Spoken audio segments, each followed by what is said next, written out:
Polda Jabar salah tangkap, Hakim Pra-Peradilan putuskan Peggy Setiawan bebas, wajah masam terekam kamera. Pengadilan Negeri Bandung mengabulkan gugatan pra-peradilan Peggy Setiawan di kasus Vina Cirebon.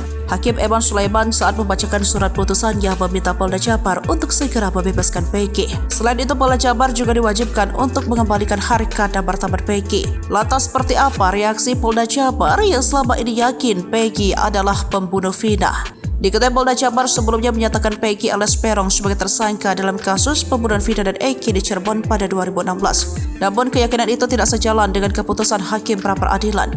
Hakim Tunggal PN Bandung Eman Sulaiman mengabulkan gugatan pra-peradilan Peggy Senin 9 Juli 2024. Putusan tersebut membuat status tersangka yang ditetapkan penyidik kepolisian daerah Jabar terhadap Peggy tidak sah. Dari rekaman video persidangan yang dibagikan Kompas.com, terlihat ekspresi kecewa dari kubu Polda Jabar. Beberapa saat setelah hakim membacakan putusan, tim kuasa hukum Polda Jabar ini berangkat dari tempat duduknya. Wajah mereka datar sembari melihat ke arah kubu penasihat hukum Peggy Setiawan.